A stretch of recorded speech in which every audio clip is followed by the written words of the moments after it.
благославиш ме в живота, в твоите рани изцелен съм, ти помаза ме с миро.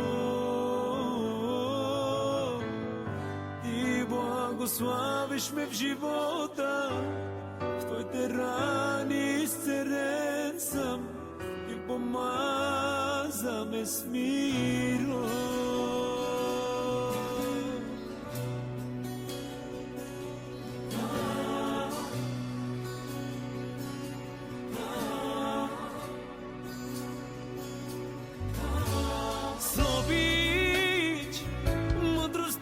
Живот, пълен си с любов,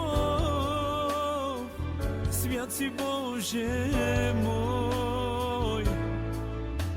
С обич, мъдрост и живот, пълен си с любов, свят си Боже мой. Ти благославиш ме в живота, в твоите рани изцелен съм, ти помаза ме с миро. Ти благославиш ме в живота, в твоите рани изцелен съм, ти помаза ме с миро.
Дава живота си за нищо не се пожали. Santo de Guadalpinha, всичко добро си дружиното зодия,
жалия.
Исус дойде пред моята сърдечна врата и започна да ми се моли жалко, да му отворя.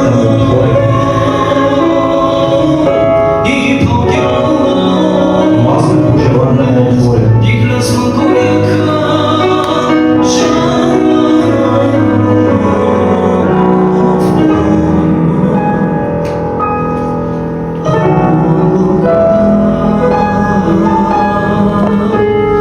Jesus.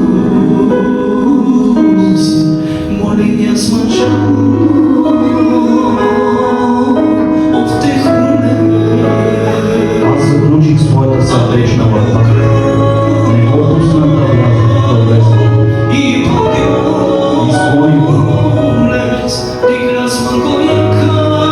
Той ме погледна жално в очите и започна да плаче.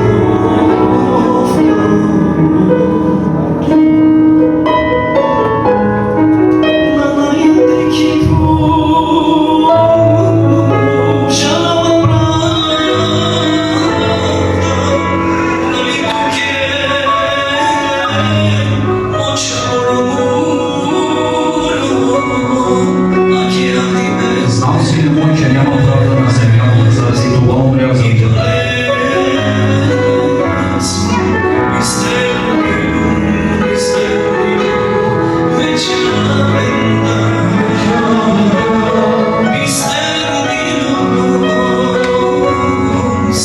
Забравяй грях. Без забравяй моите деца. Забравям я.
Когато станах да отворя на моя Господ сърдечната си врата,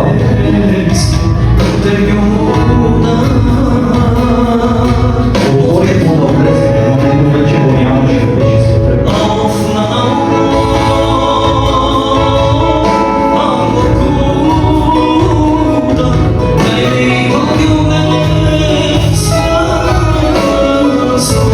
Вече беше късно.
Но най-вече те моля, Господи, Ти да предразположи всяко сърце, всеки един за това, което ще чуят през днешния ден, Боже мой, да попадна в сърцата им и да даде добър плод, Боже мой.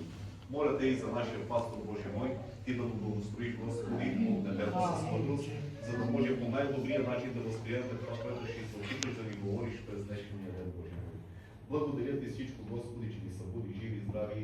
Благодаря Ти за тази огромна милост, която показваш всеки един ден към нас.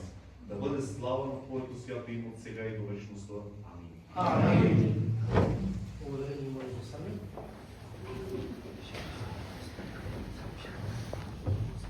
Добре, чуємо още една песен, за която се твърдите.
брати и сестри, благословена събота, радвам се да бъда между вас. И радвам се, че днес цялата Фонтана и моят Абрашец. И се радвам да видя лица, които не съм виждал отдавна, но Бог ни събира. Може да не е толкова често, но все пак сме при Него и това ме радва. Важното е да останем с Него. Мислех си за какво да говоря, когато дойда от църквата. От известно време разсъждавам върху един текст. Оглеждам го от различни ъгли и да ви кажа, му прави все по-силно впечатление. И този вече обяд, този ден, ще се опитам с Божията помощ и вас да насоча към този текст. Сега ще го прочита. Той се намира в книгата Битие, 12 глава, стих 8. Оттам се премести към хълма, който е на изток от Ветил, където разпъна шатрата си. Ветил оставаше на запад, а Гай на изток. И там издигна жертвеник на Господа и призова Господното име.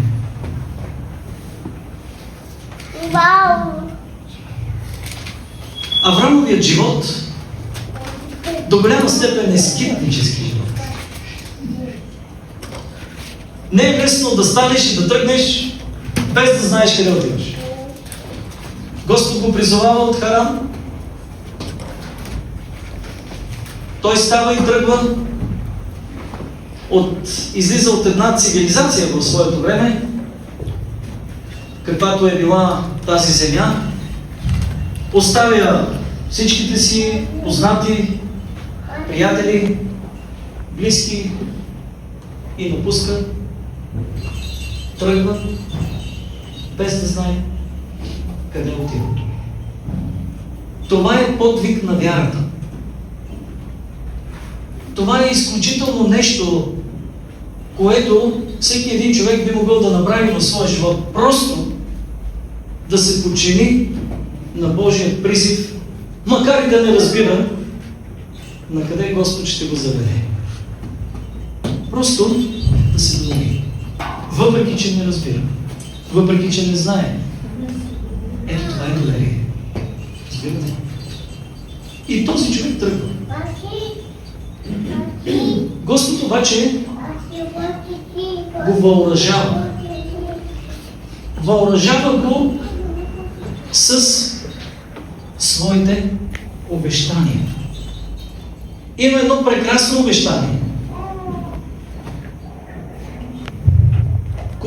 за което четем в 12 глава на Битие, където в 1 до 3 стихове се казва: тогава Господ каза на Авраам: излез от отечеството, от рода си, от бащиния си дом, иди в земята, която ще ти покажа.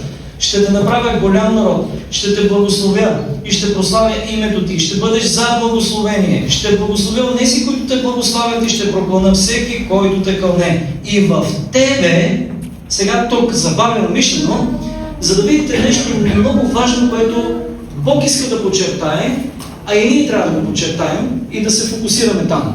В тебе ще се благославят всички земни племена. Няма значение после дали ще говорим за евреи или ще говорим за езичници. Няма значение. В него ще се благословят всички земни племена. Ама в кого ще се благословят? Дали става въпрос, че Аврам е този, в когото ще се благословят? Или по-скоро от Аврам ще дойде онзи, в когото ще се благословят? И поради тази причина ние вече говорим за потомък. Разбирате ли? Потомък в мъжки род. Говорим за потомък и апостол Павел говори за този потомък, който както е потомък, така е и коренът на Аврам. Както е кончето на Есей и Есеевия бън, така е и коренът Давидов. Разбирате ли? И това е изключително важно нещо. И това е Исус Христос. И тук ние виждаме, че в обещанията, които му дава Господ, когато го призовава да излезе от бащиния си род, от дома, от земята, в която той живее, Господ го въоръжава не просто с обещания, за които застава с целия си авторитет, които са прекрасни, но Той му дава най-великото обещание, че в Него ще се благословят всичките народи, всичките племена.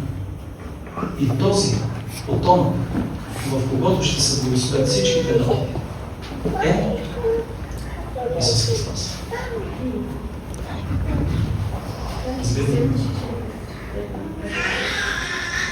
За да разберем този 8 стих на 12 глава, нека все пак да тръгнем от 6 и 7, където казва: Авраам пропътува земята по местността Сихем.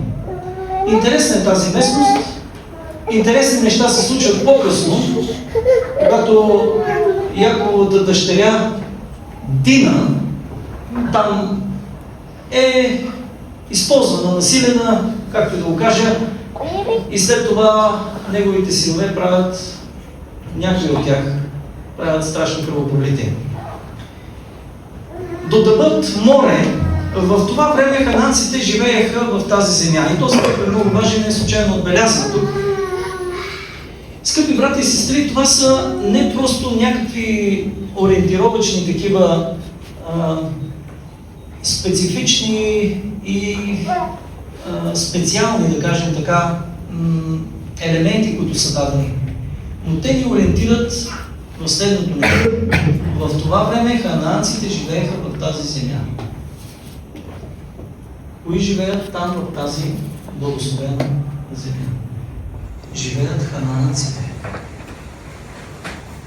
Това е народ, който все още не е достигнал до върха на своите беззакония, за да може Господ да излее чашата на своя справедливост. И сега 7 стих е много ключов. Тогава Господ се яви на Авраам отново. И му каза: на твоето потомство ще дам тази земя. И там Авраам издигна жертви и Господ, който го си жертви. Много е интересен този стил на поклонение. Много е предизвикателен този начин на живот. Отиваш на определено място, заставаш там, издигаш жертвеник, покланяш се на Бога, чуваш Божия глас, как Господ ти говори. Обещава ти неща, които не са празни приказки, но Той стои с целият си авторитет за тези обещания. Дори когато Той му обещава потомъкът, знаете ли, Бог в този момент не просто обещава, но Той се обещава. Обещава себе си. Има разлика. Има разлика да обещаеш нещо, което ще дадеш от себе си, и от друга страна да обещаеш самият себе си. Схващате ли? Той залага наистина себе си, че ще направи всичко това, за което казва, за което говори. И наистина Бог ще изпълни всички тези обещания. На неговото потомство ще даде тази земя. След като Божият народ премине през годините на египетското робство и след като Божият народ бъде изведен оттам, чрез Моисей и по-късно чрез Исус Навин, ще бъде въведен именно в тази земя. Ханаанската земя. Всички ние на къде пътуваме? Всички ние пътуваме към небесният Ханаан. И всички ние трябва да знаем, че Бог е обещал да даде тази земя на всеки, който също ще бъде Авраамово потомство. И ние всички ставаме Авраамово потомство от си обещание, чрез вяра в един разпънат изкупител, чрез вяра в Господ Исус Христос. И ние ставаме Авраамово потомство, без дори да имаме някаква родствена връзка, без да сме дошли точно от някои от тия племена. Не. На нас не е необходимо това. Евреите са се гордели, че са Авраамови чеда. Обаче Господ Исус се казва, че от камъните може да издигне Авраамови чеда. Господ Исус им е казал, че ако продължават с това абсурдно мислене на базата на тия връзки, които те имат родствени, потомствени, поколенчески, и те да се държат на това и да се гордеят с това и да считат, че спасението и небесния Ханан им е вързан в гърба, имат много здраве. Тези всички амбиции, тези неправилни представи, които са изградили в своя ум, в своя живот, трябваше да бъдат сринати. Скъпи брати и сестри, Бог ни призовава.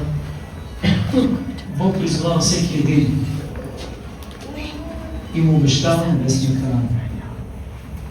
Просто ние трябва да се покорим на Божия призив. Просто ние трябва да следваме Неговата воля в нашия живот.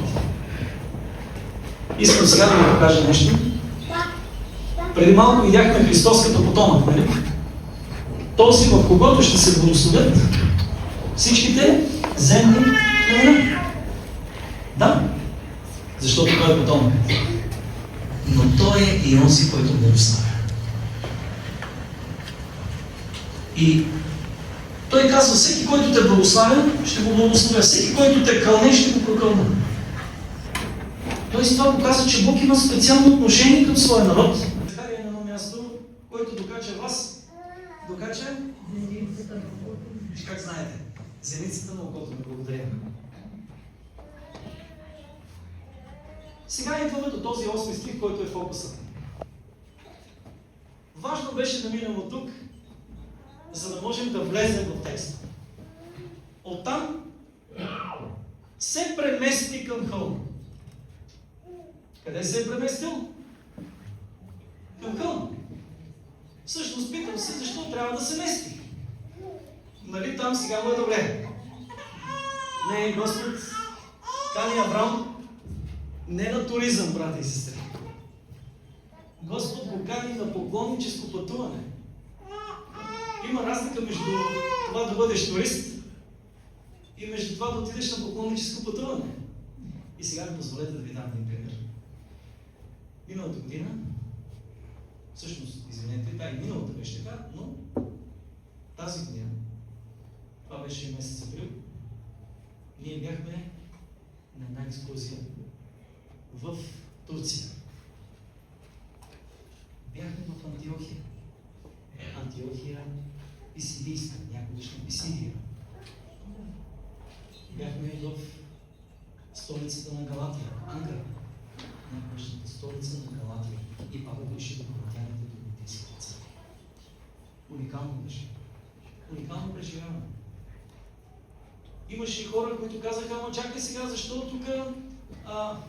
И аз им казах, хора, трябва да направите разлика между това да отидете като туристи някъде на All Inclusive или каквото и да е там, няма значение, пакетни, има най-различни пакети. И другото, да отидете на поклонническо пътуване. Ние идваме на такова пътуване, не да се поклоним на камъните, разбира се, да се поклоним на онзи, същия този Бог, в когото са вярвали и апостолите. Това са специални места. Това са места, в които като отидете, някакси библейският текст започва да оживява по друг начин. Разбирате ли как? Наистина камъните започват да проговарят. В някакъв такъв, разбирате, по-специален смисъл, не в буквален. Както небесата разказват славата Божия, казват Псалом. Те не говорят с думи, но въпреки това разказват славата Божия. Защо го дадох този пример? За да направим разлика между туризъм и поклонническо пътуване. Мисионско пътуване. Нашата екскурзия се казваше мисионска екскурзия. Тя е с мисионски цели. Имаше хора, които не можеха да се включат във времето, трябваше заради един човек да чака 2 автобуса. 94 души бяхме. 90 и даже или не, един се отказа, как е 93 някъде. И екскурзоводи и други 100 човека. Не е лесно. Но не е лесно да им помогнеш да разберат разликата между това да отидеш някъде като турист и да отидеш на почивка. И другата разлика да отидеш на мисионско пътуване. И няколко години се опитвам да обяснявам тая разлика и сякаш не могат да ме разберат. Или по-скоро не искат, може би. Сестра Зведа? Искам това, което не сте казали, пасторе, къде за Турция, където ходихме на Филипи. До сега ми е това в акъла, винаги си спомням там, къде сме минали, където беше затворен апостол Павел. Където Тони влезнал в затвора. Където Тони влезе в затвора, да. Така беше. Между другото, много вълнуваща екскурзия беше. Това беше първата екскурзия, на която беше сестра Зоя. Беше Кристи. Даже и Тони там си го кръстил на Тони, сухо. точно така. Пасторе, Тони си го кръстил на сухота. Да.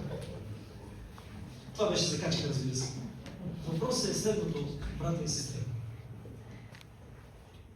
Правите ли разлика между това да отидеш като турист някъде и да си почиваш, между почивката и мисионското пътуване? Авраам не е извикан да отида някъде, просто е така да се разкара. Авраам тръгва на мисионско пътуване.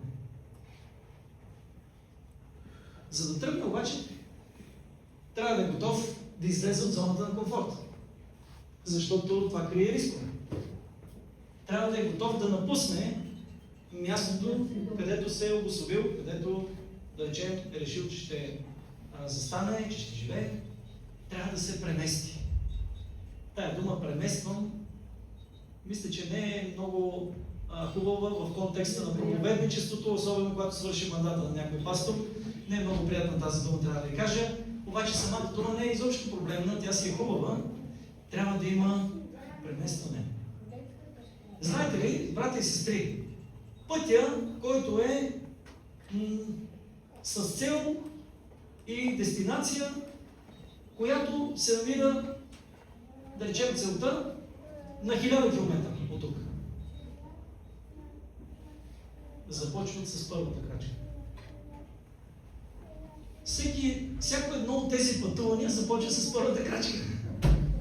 И често първата крачка е най-трудната.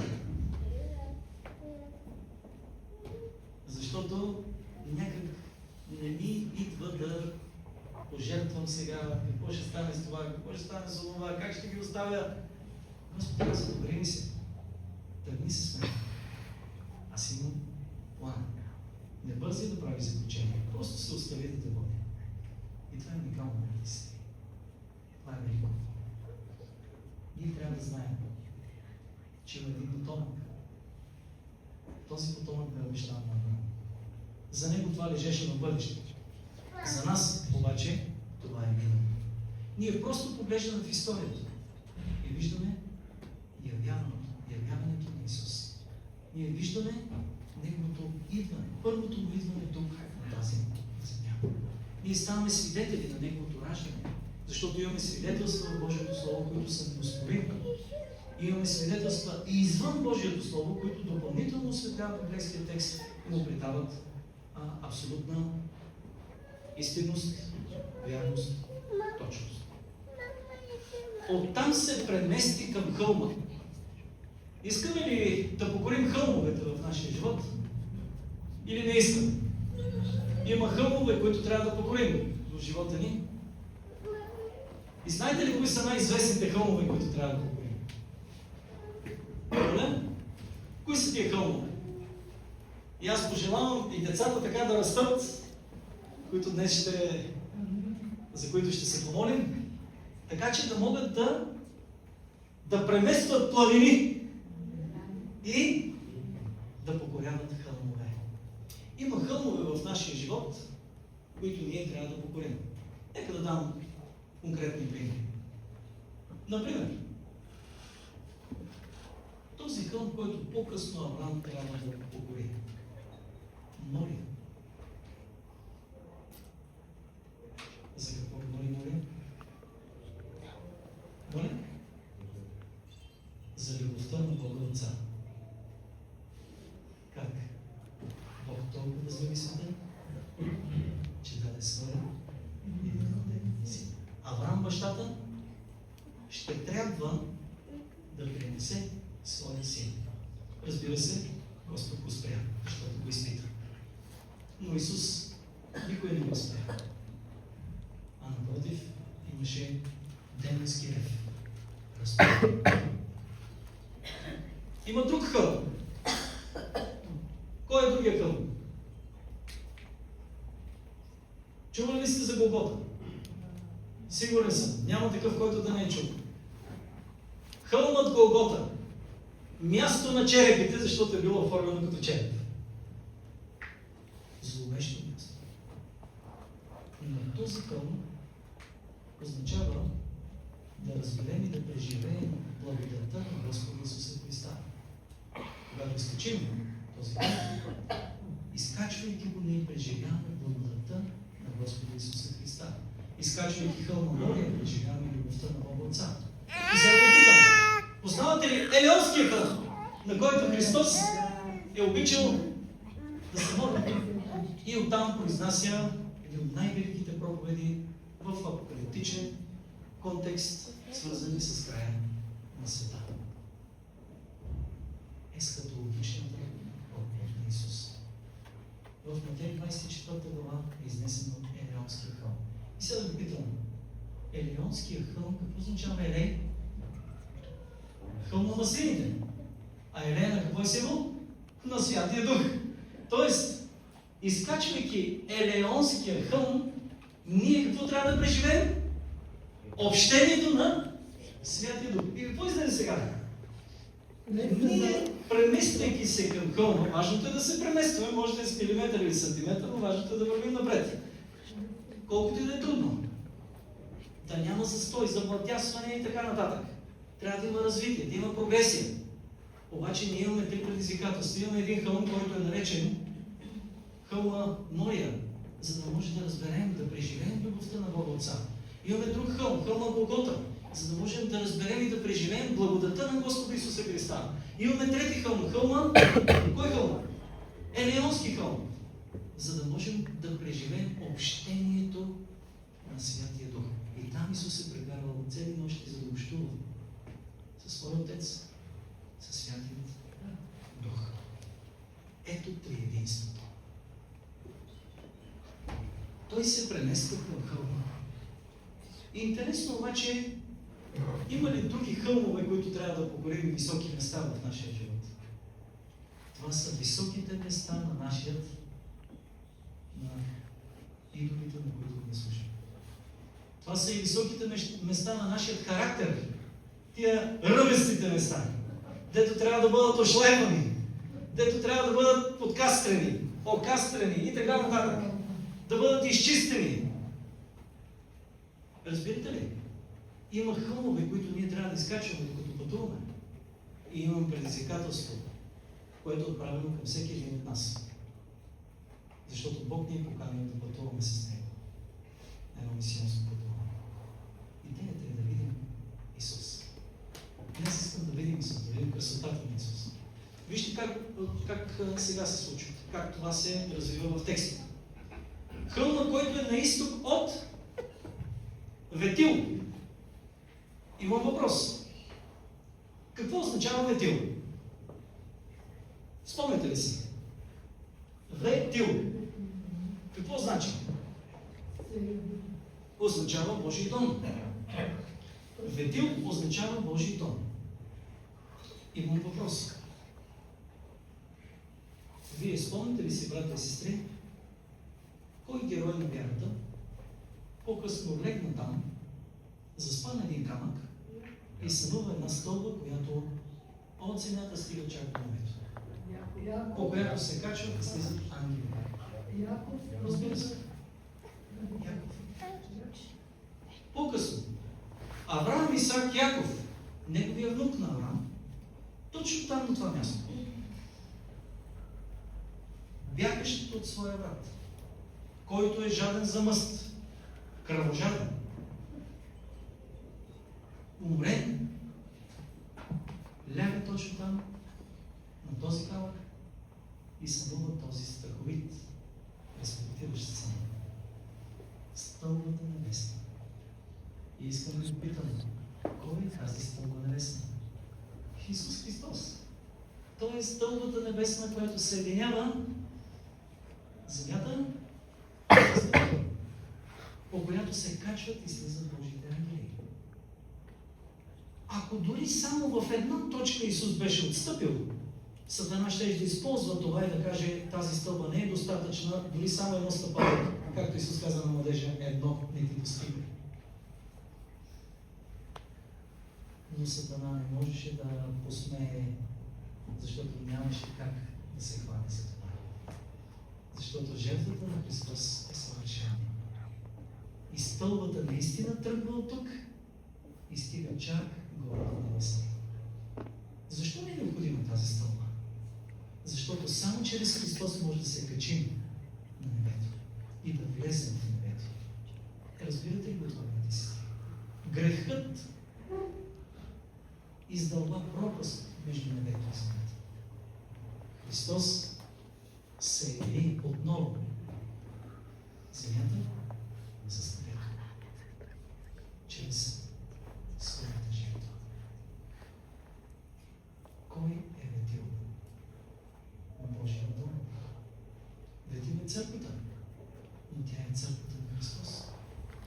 Разбирате ли това? Много ми е интересен този израз на изток от ветил. Къде направи Господ градината? На изток в Еден. А къде тръгна Каин после? На изток от Еден. Прави ли впечатление нещо? Тоест имаме децентрализация. И имаме излизане от центъра. Ексцентриране. Излизане от центъра. Ексцентриране. Там е център. На изток в Еден. И там прави Господ това светилище. Тази градина. Но Каин тръгва на изток от Еден и си прави свой град. Брати и сестри, на изток от Божията посока, обикновено носи лоша слава.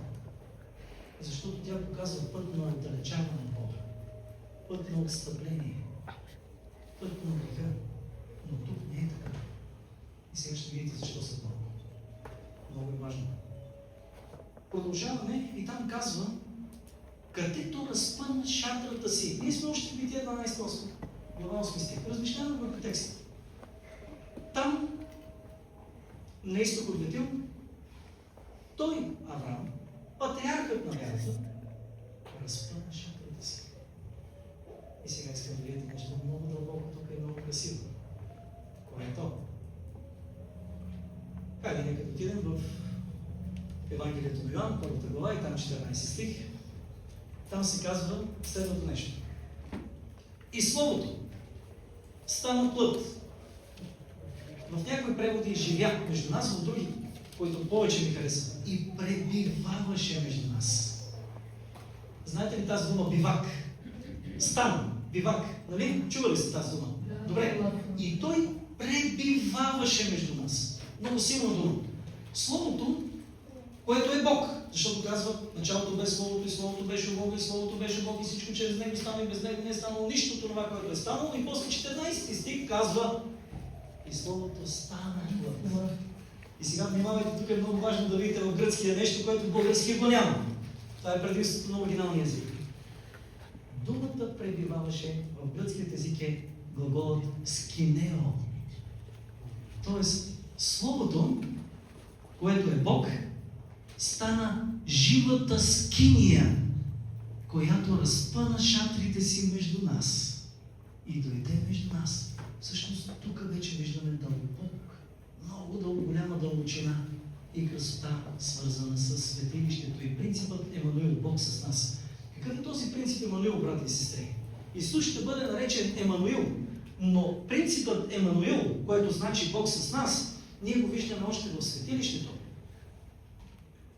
Изход 25 глава стих 8. И да ми направят светилище, за да обитавам между тях. Между тях означава, че Христос трябва да бъде в центъра на нашия живот. Словото стана плът и разпъна шатрите си между нас, ставайки живата скиния. Живото светилище дойде между нас. И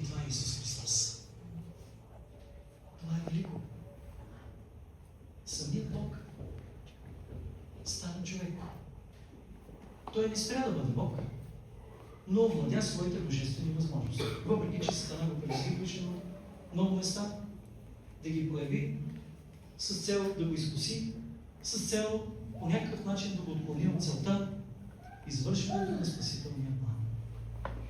Но Сатана не успя да го отклони. Исус победи. Но преди да победи на кръста, той ни показа едно велико смирение. Дойде и разпъна шатрите си между нас и прие човешка природа. Даже само този факт, брати и сестри, е достатъчно унижение, което обаче той не го сметна за такова. Въпреки че унижение е един съвършен Бог, да приеме една отслабнала греховна човешка природа, въпреки че той никога не е имал склонност да съгреши. Защото духът е тотално подплата. Заради това е така. Словото стана скиния. Дойде между нас. И ние сега може да отидем при Него, защото първи Той дойде между нас. И сега ние може да се качим при Него, защото Той първи слезе при нас. И ние сега може да намерим Бога, защото първи Той ни потърси. Авраам разпъна шатрите си. Колко друго. Ние го четем, разпъна шатрите си. Какво това? Не. Освен движението, има нужда и почивка. Трябва да спрем. Ние искаме да се устраним. Искаме да бързаме. И животът ни изправя през много стресови ситуации, в които просто гледаме, искаме бързо. Всичко става така в живота, че може да щракнеш с пръста и всичко да стане все по-бързо и по-бързо. И ако не става с щракане на пръста, някак си започваш да се сърдиш, да губиш своя мир. Едно време компютрите колко са били бавни, а пък сега, ако има тая бавност, нали, тая скорост, считайте, че изнервянето в кърпа бързо. Започваме да свикваме на бързи обороти. Нещата да ги получаваме мигновенно, ако може, особено децата ни. Като тропна с крак и играе.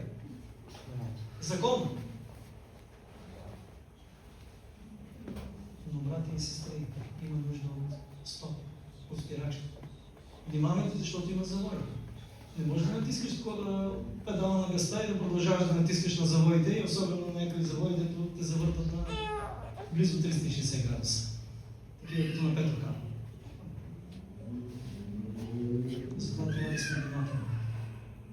Авраам натисна спирачката и каза: тук ще разпъна шатрите си. Само че това пророчески е много силно и ни сочи към онзи, който разпъна шатрите си между нас. Исус Христос. Хайде да видим сега другото нещо в текста. Текстът ни казва нещо за наша ориентация, което обаче не е само чисто ориентировачно. То не е случайно в текста.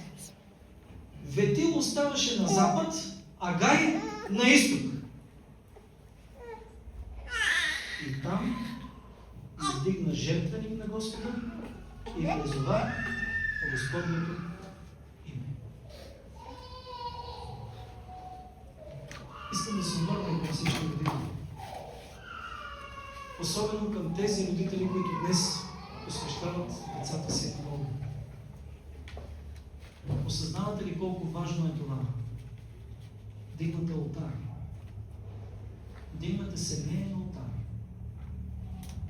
Да имате жертвеник, на който да можете да принасяте жертви, живи, свети, благородни на Бога по ваше духовно служение. Жертви на Бога са дух съкрушен и сърце съкрушено и неразкаяно. О Боже, ти няма да презреш, казва Псалом певец. Затова днес Бог се обръща към нас и ни казва: отделиш ли специално време за поклонение? Имаш нужда от работа, трябва да се преместваш. Много работа е свързано. С много работа е свързано това преместване. Имаш нужда от стоп, пауза, почивка. Погледни към Исус и не спирай дори да рече при Него. Защото трябва да му се поклониш. Защото имаш нужда от това да му се поклониш. Той издигна жертва.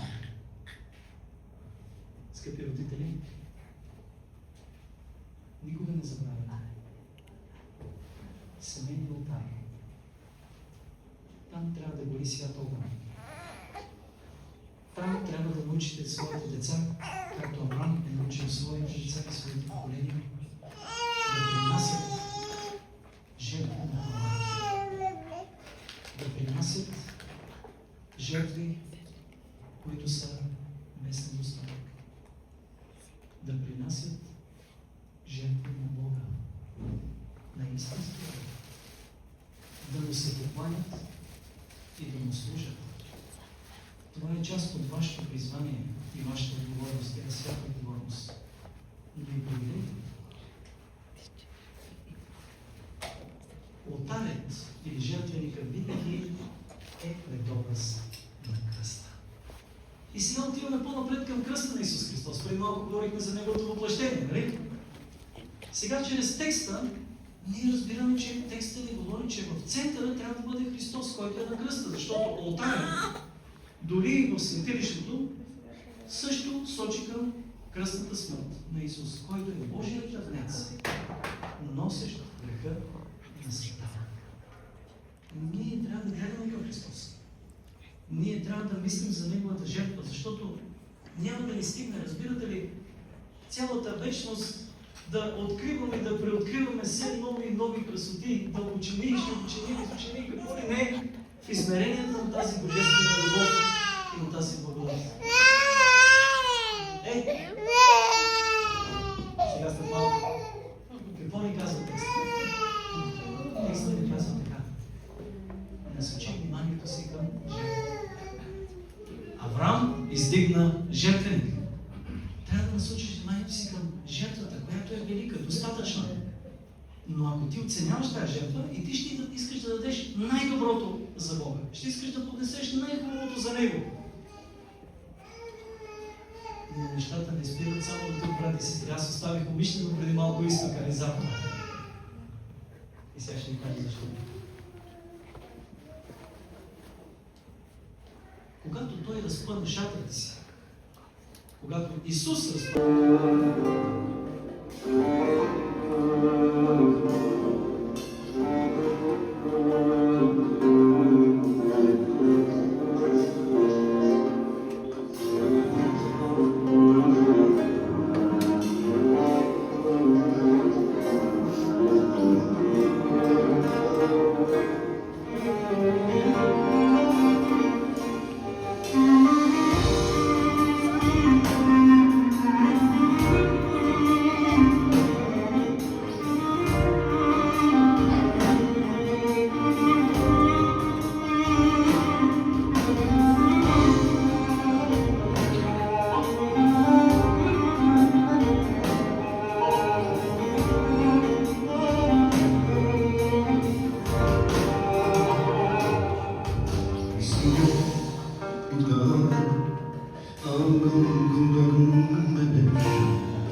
Да седнете тук, ако нямате пипък, да седнете тук напред. Тук също е добре. Да, ако може да седнете добре. Да, аз мисля, че от тази страна, но да ви кажа. Да.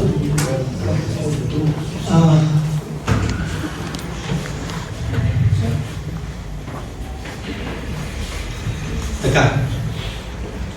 Тук са Борис и Мария. Борис Иванов, Мария Александрова и малкият Светомир. Той е Светомир Борисов Иванов. Като гледам 18-11 месец, значи горе-долу вече на 6 месеца там отива. Да? Добре. Радваме се, че вие сте решили да представите детето пред Бога за посвещение и благословение. Много е важно това, да знаете, че то е както за благословение, така и за посвещение, че вие посвещавате детето си на Бога. Това е хубаво да го имате предвид, да го запомните. Същото се отнася и за Исус Иванов и Диана Иванова и малката Амилия Исусова Иванова. Много ми стана интересно името, защото за първи път, признавам си, срещам такова име, Амилия, но миличко е името, Амилия, да, хубаво име.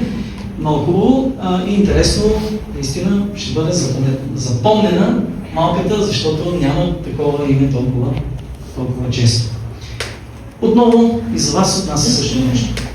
Вие представяте малката Амилия не само за благословение, но и за посвещение. И това е според Божията воля, както в Стария Завет. Знаете, Самуил, който беше посветен в храма, така и в Новия Завет. Самият наш Господ Исус Христос, който беше посветен и благословен от свещеника, който трябваше да го благослови. Дори в Левит 27-28 казва, нито да се продаде, нито да се откупи нещо обречено, което би обрекал някой Господа от това, що има било човек или животно, или ниво от притежанието си. Всяко нещо обречено е пресвето на Господа. Това е Левит 27 глава, стих 28. Какво ще рече това още? Всяка майка има един възложен от Бога дълг. Вземи този син, тази дъщеря, казва той, и ги възпитай за мене. Дай им такъв характер, ето това, което трябва да им дадете. Да им дадете характер, а характер не се изковава така лесно. Не става с една година, не става с един ден, не става с дори 2, 3, 5 години. Важни са първите 7 години, но наистина характера трябва да се работи много сериозно над възпитанието на детето, защото, пак ще кажа, характера се формира не само първите 7 години, дори сме да кажа още по трубата на майката, дори още преди да бъде време на майката започват някои специфични неща, които са в нея, след това да се отразяват и на самия плод, на самото дете, което означава, че вече като расте нагоре, колкото повече пораства, толкова по-трудно след това ще бъде детето да бъде коригирано, но за тази цел трябва много мъдрост, Бог да ви дава, да не сбърквате, да не се грешавате в прекалената строгост, но да не се грешавате и в прекалената милост. И все пак по-малкото зло е прекалената милост, отколкото прекалената строгост. Не го казвам аз, казвам го духът на пророчеството, но това е отделен въпрос. Така. Сега, има преди молитвата нещо, което трябва да направим. Ако може родителите на Емир и на Амилия да се изправят, може. Защото преди молитвата винаги има няколко въпроса, обикновено 4 въпроса задавам. И в тези въпроси вие трябва да видите същността. Това е като завет, който вие изключвате. Това е като едно обещание, което вие давате на Бога. Първо, вие казвате да представим Исуса като Негов личен Спасител от греха и смъртта. Обещаваме като родители да представим на нашето дете Исус като Негов личен Спасител и Господ. Обещавате? Добре, трябва да направите всичко възможно за това. Второ, обещаваме да възпитаваме детето в Божия закон на 10 Божии заповеди. Обещавате?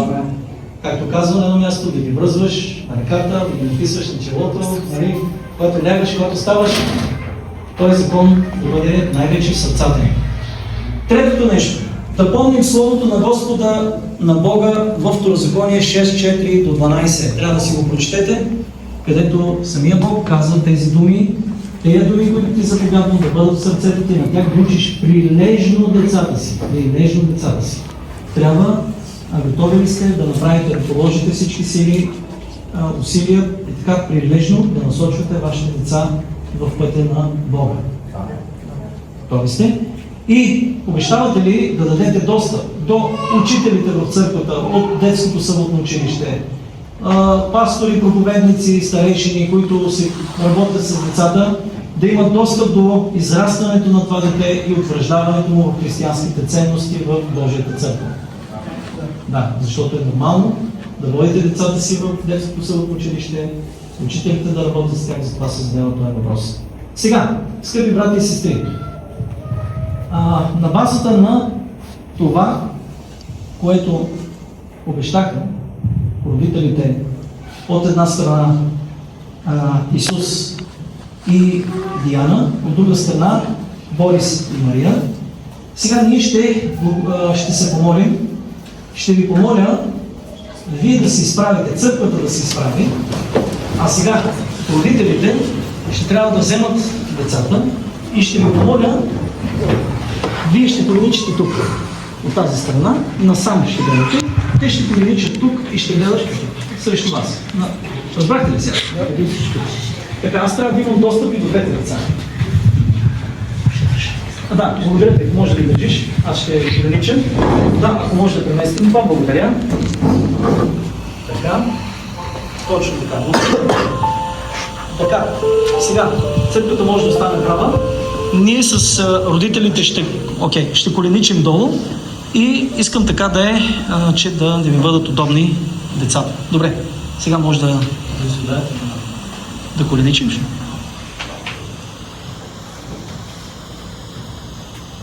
Така.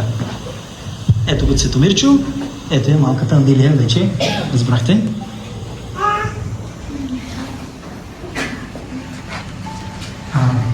Може ли да направим размяна между вас двамата? Защото малко ми е далече. Ето така. Добре, благодаря. Опа. Така, Цветомирчо, айде сега.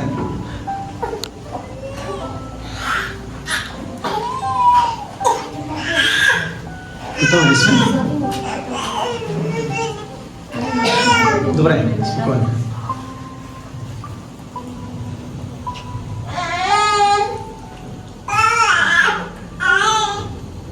Всемогъщи праведни Татко наш, Ти, който си на небето, Ти, който ни обичаш толкова много, защото не пожали Свой единороден Син и го отдаде за нас. Сега стоя заедно с родителите, заедно с дечицата, заедно с църквата, пред облак свидетели. Вярвам и Твоите ангели, Господи, и най-вече Ти чу онова, което родителите обещаха. Господи, ето децата, ето Цветомир, ето и малката Амилия. Татко Небесен, сега Те молим, тъй като тези дечица са тук, за благословение и посвещение на Тебе. Молим Те, Ти да помогнеш наистина на родителите да осъзнаят тази толкова отговорна и толкова важна крачка. Моля Те, помогни им да направят всичко, което е нужно, което зависи от тях, за да насочат децата си в правия път. Молим Те, Татко Небесен, да благословиш и дечицата, да благословиш Цветомирчо, да благословиш Амилия, да ги благословиш с най-добрите си дарове. Молим Те, Татко, да ги пазиш от всяко зло. Молим Те да пазиш излизането и влизането им, лягането и ставането им, израстването им, Татко Небесни, за да бъдат силни, за да бъдат благородни, за да бъдат посветени, за да бъдат диаманти, Господи, които да отразяват Твоята светлина и Твоя блясък. Молим Те, Господи, да шлифоваш тези диаманти. Молим Те да дадеш дарби на тези деца. Молим Те, вземи Цветомир в своите прободени ръце. Благослови го изобилно и Ти благослови, Господи, наистина развитието на това дете. Помогни на това дете, Татко Небесен, да бъде син, който да радва своите родители, да бъде дете на църквата, да бъде Твоят син, да бъде дете, с което, Господи, Ти да се похвалиш. Молим Те, вземи и малката Амилия в своите прободени ръце, положи ги над нея и благослови я. Помогни, Господи, да бъде едно красиво дете, по характер, да бъде с всякаква красота, която Ти желаеш да подариш. Както на нея, така и на Цветомир. Молим Те, Господи, помогни на Амилия да бъде жизнерадостно дете, да бъде дете, което ще израства в Твоя дом и което ще се научи на Твоите ценности. Моля Те да вложиш, Господи, тези Твои ценности в характерът на тези две деца. И на Цветомир, и на Амилия. Нека те да се отличават с тази небесна красота. Нека те, Господи, да бъдат проводници на Твоята благодат, на Твоята любов, на Твоята истина.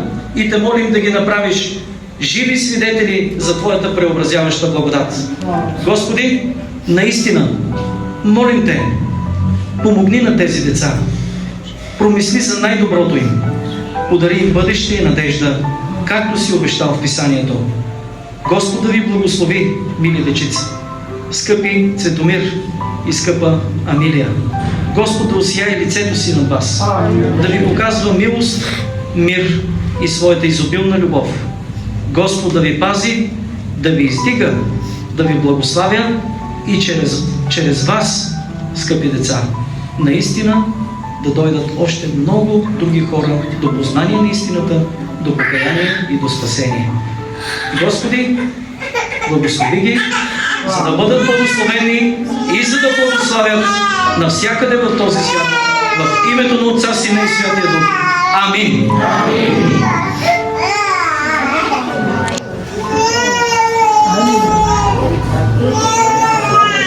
Добре. Няма скука, нали?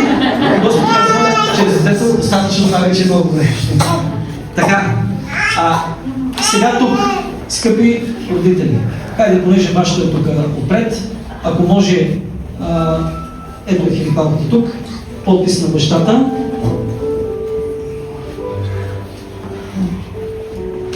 Може да вземеш детето. Сега Мария. Добре? И вече аз мога да се запиша.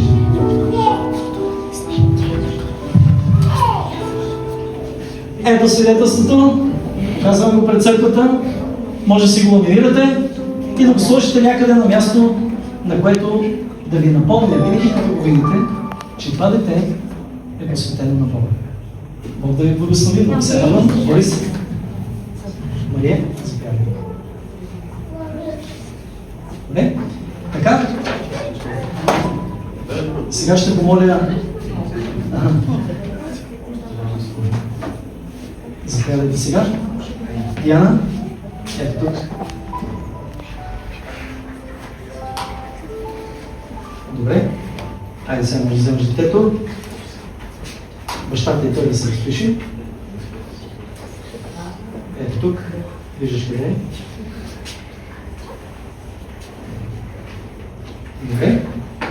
И сега и да се разпиши.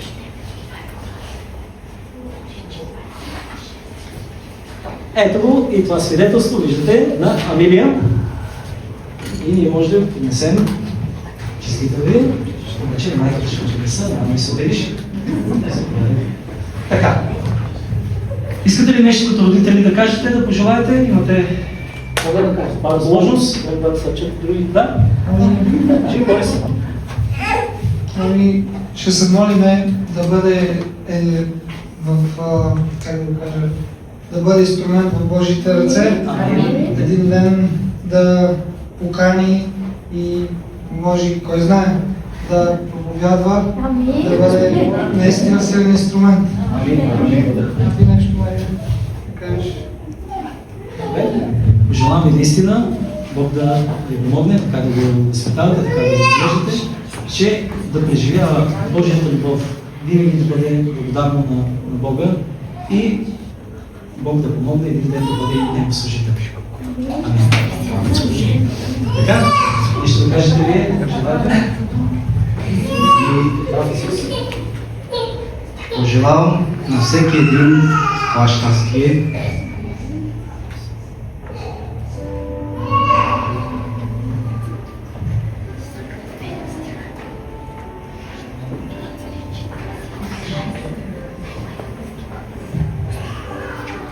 Съм малко по-емоционален така.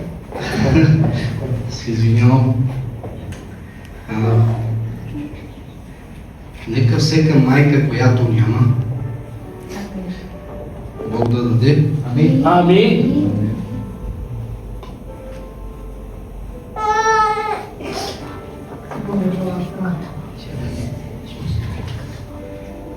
Нека Бог да благослови всяка една майка, която иска да има. Да не се отчаива. Това е най-важното. Защото Бог е велик. Той направи това чудо с нас, за което много му благодаря.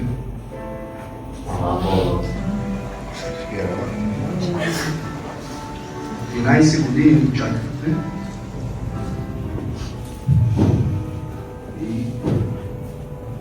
И имахме много лоши приказки срещу нас.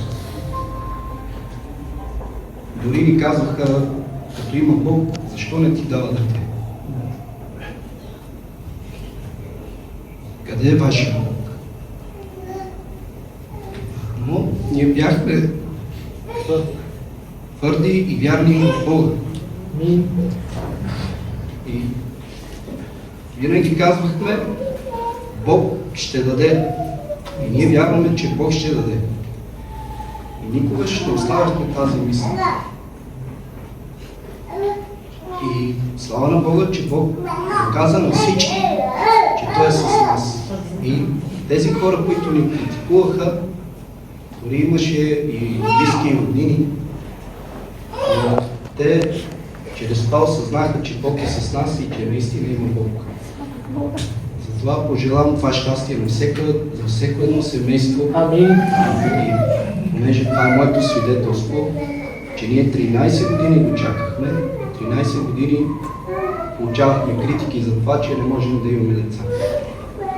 Но Бог беше велик и направи чудото, което сега се вижда. И затова ние го предаваме сега на Бога, защото Той е Него, а не наш. Благодаря. Ами, аз искам да благодаря на Бог, защото ни даде тази радост, която ни липсваше. И много благодаря от все сърце му благодаря на Бог. Благодарности, прослава на Бога за всичко, което е направил Той в вашия живот, като ви е подарил малката Амилия, и в вашия живот, като ви е подарил малкия Цветомир, малкият Цецо. Нали? Добре. Скъпи брати и сестри, накрая вече, понеже трябва да завършим, стъпвам. Амин.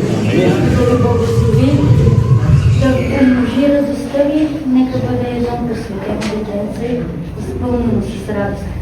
Сега стихът е един и същи за двете семейства. Той е написан, между другото. Притчи 22:6.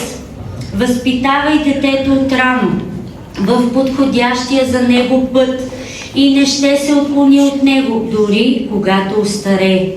Пожелавам и Цветомир, малката принцеса, нека никога да не се отделят от Божията ръка. Нека чрез тях да дойдат много хора. Нека и вас Бог да прибави към семейството си. Амин. Амин. Благодаря ви. Добре, нека да седнем с тиха молитва.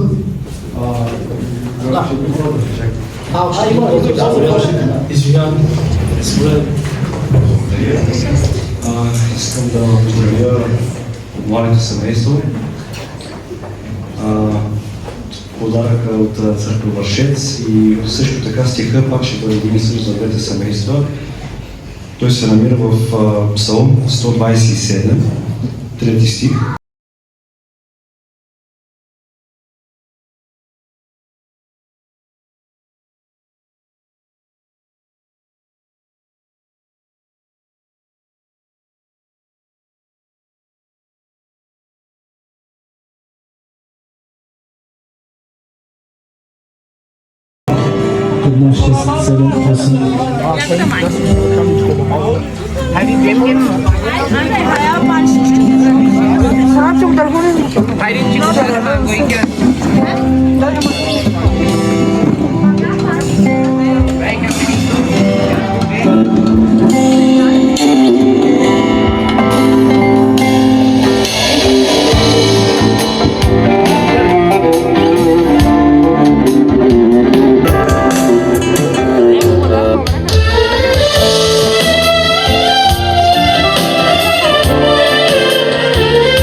Ebenges kanye ameshunas o teu amém като киндиас мъдрас вечно леса теос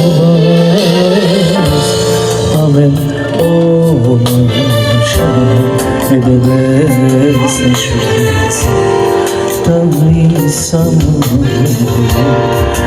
wachipe oke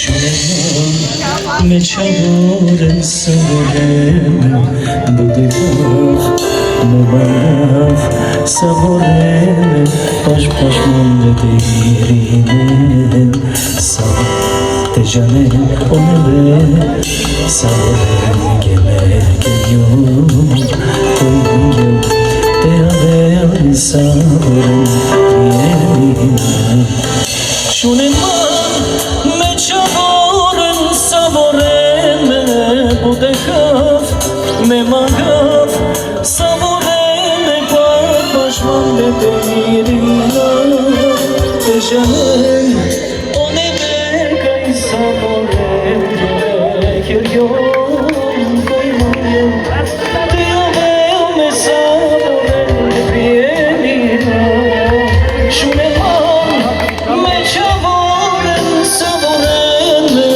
bu deha ne mangar saboren pashman de teirina Tejane sabrane veka I sabore Kiryon koymayım Teyaveo me saboren prielina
Çavoren saboren bu dekav ne manav saboren boy pashman de Tejane one veka I sabore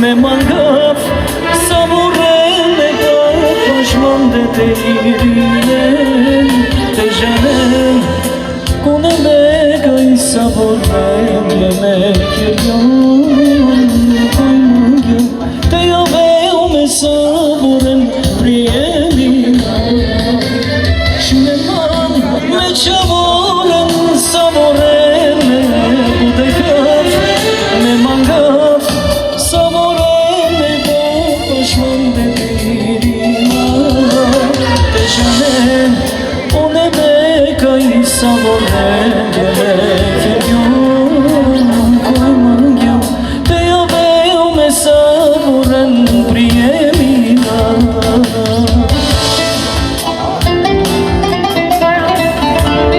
Тази песен е много стара. Трябва да ви кажа, че не съм я пял никога. Днеска с него я пробвахме там в Владимирово. Обаче си спомних, защото има мой приятел, който почина, Михо, спомняте си го тези, той пеше тази песен.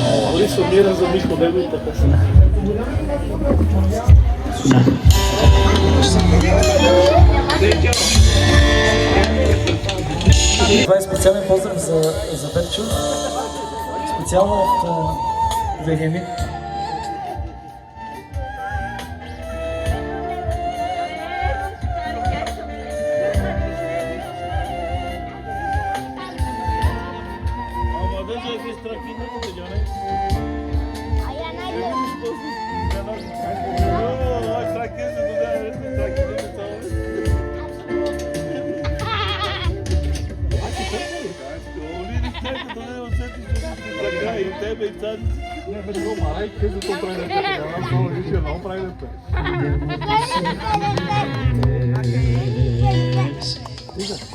Cobram o Cristo tira vez Jesus Senhor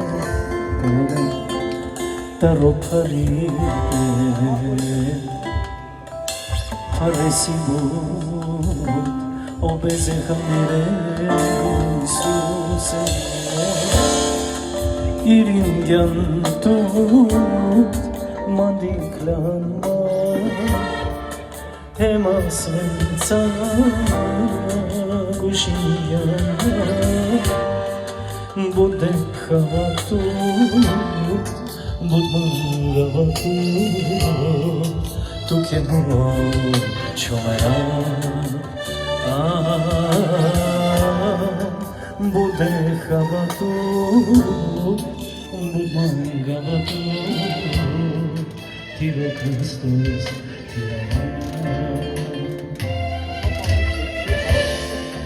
Habendiken savoren soven O Isusi perenasvan taroyaka asvenza emperatesa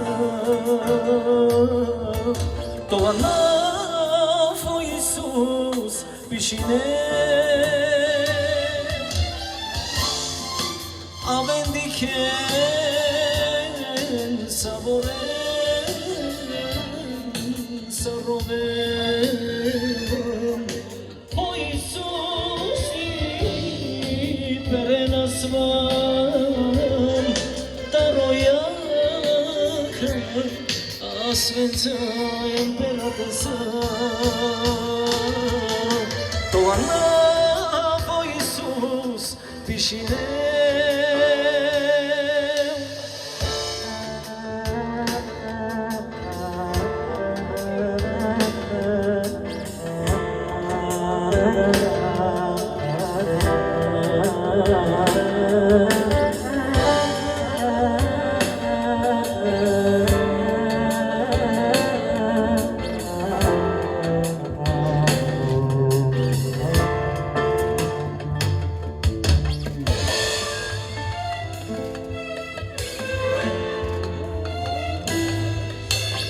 Diclo de votos arires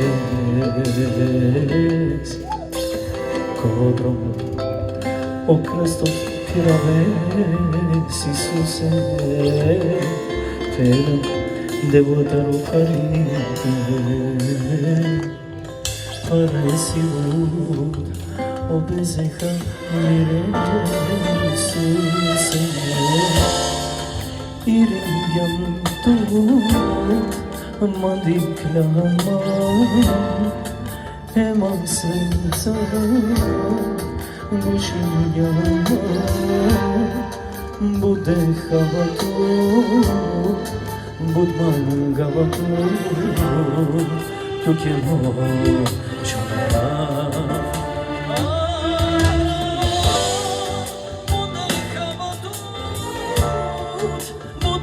Gavatut, Tiro Christus, Tirava Avendiken savoren saroven O Isusi perenasvan taroyaka Svența emperatesa Toana o Isus pishine Avendiken savoren saroven O Isusi perenasvan taroyaka asvența emperatesa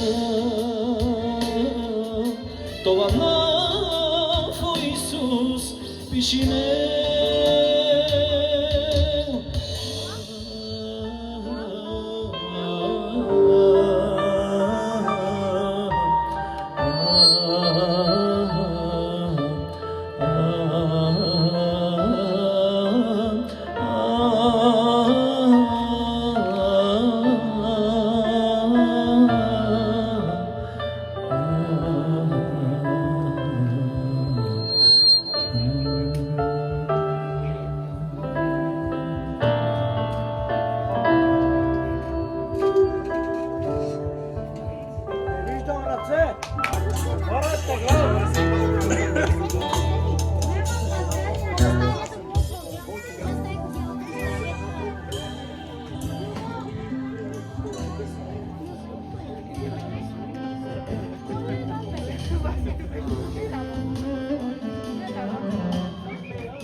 trovato chiedevo me vaquero kai pushmande devo tuya kai kirone aşaman gene kai pushmande devo tuya mesto corona podlivo Venecji tokie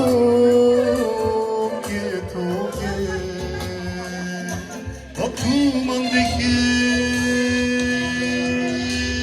mesto corona trondivo Venecji tokie a tu mandeche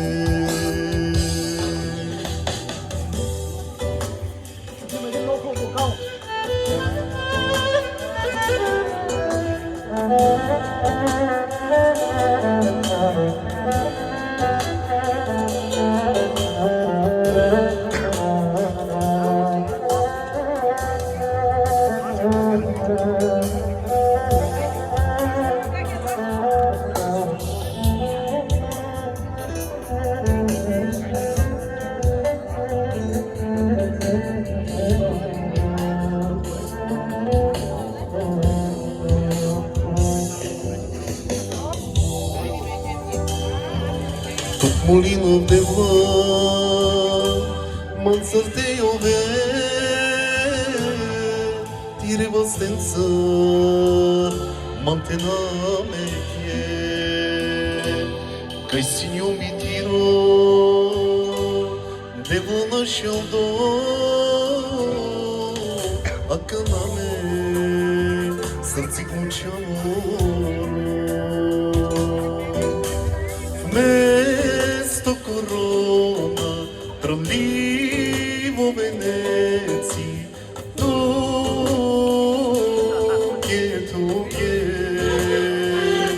a tu mandeche, mesto corona, podlivo Venecji, tokie,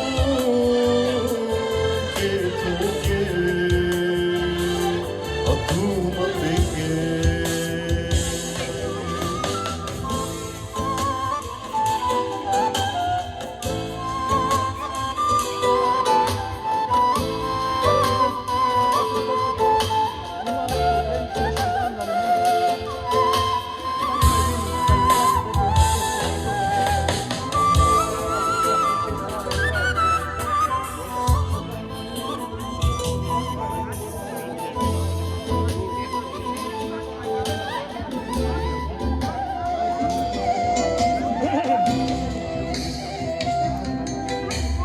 Mesto corona, trondivo Venecji, tokie, a tu